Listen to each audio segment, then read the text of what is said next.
অসমত এতিয়া কোনেও ভাবিবও নোৱাৰে যে চাকৰিৰ কাৰণে মামা থাকালৈকে কোনোবাই 1 টকা ল'ব খা কৰিব।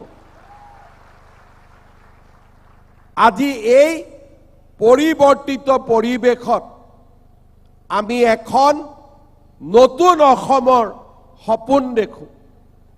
মই ৰাজ্যৰ মুখ্য সচিব আৰু সঞ্চালক প্ৰধান ডাঙৰীয়া ইয়াত উপস্থিত আছে। এতিয়াও আমি দেখা দুই এটা সমস্যাৰ কথা মই অৱগত কৰিব খোজো। আমি যেতিয়া বিনামূলীয়া পৰিশ্ৰম কষ্টৰ মাজেৰে ল'ৰা ছোৱালীবিলাকক চৰকাৰী চাকৰিত পঠাই দিওঁ, ট্ৰেজাৰীলৈকে গৈ NPSৰ নম্বৰটো ল'বৰ কাৰণে তেওঁলোকে ঘোষ দিব লাগে। 200, 250, 300, 400 টকা ঘোষ দিব লাগে। প্ৰথম দৰমহাটো ল'বৰ কাৰণে তেওঁলোকে কাৰোবাক 2 টকা ঘোষ দিব লাগে। মই আমাৰ প্ৰত্যেকজন ল'ৰা ছোৱালীক অনুৰোধ কৰিম, আমি 1 টকা দি চাকৰি পোৱা নাই আৰু আগলৈও কাকো 1 টকাও আমি ঘোষ নিদিওঁ। আৰু কোনোবাই যদি 1 টকাও ল'ব খোজে আপোনালোকে মোক জনাব আৰু আমি নিশ্চিত কৰিম DGP চিফ সেক্ৰেটাৰী সকলোৱে যে চাকৰি লোৱাৰ আগতো পইচা দিয়া নাই, চাকৰি লোৱাৰ পিছতো আমি কাকো টকা নিদিওঁ। ই আমাৰ প্ৰতিজ্ঞা হ'ব লাগিব।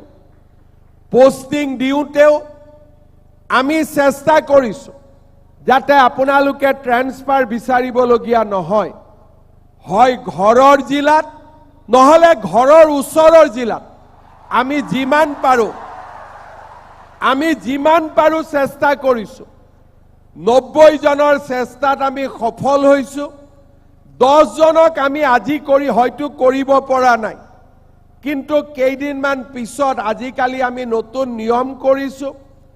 চৰকাৰৰ চাকৰিৰ বদলীকৰণৰ সুবিধাৰ বাবেও আমি স্বাগত সতীৰ্থ বুলি এটা পোৰ্টেল কৰিছোঁ, যাতে আমি নিজৰ ভিতৰতে ট্ৰান্সফাৰবোৰ কৰি থাকিব পাৰোঁ, কাৰো ওচৰত যাব নালাগে। যোৱাবাৰ আমি একেদিনাই 16,000 ল'ৰা ছোৱালীৰ আমি ট্ৰান্সফাৰ পোষ্টিং কৰিছোঁ। কোনো অফিচত যাবলগীয়া হোৱা নাই পোৰ্টেলৰ জৰিয়তে। এইবাৰো আমি পুলিচত চাকৰি দিওঁতে চেষ্টা কৰিছোঁ যাতে ছোৱালীবিলাকেও হোম ডিষ্ট্ৰিক্ট পাওক, ল'ৰাবিলাকেও হোম ডিষ্ট্ৰিক্ট নাপালেও কাষৰ জিলাখনত অন্ততঃ চাকৰি পোৱাৰ সুবিধা পাওক।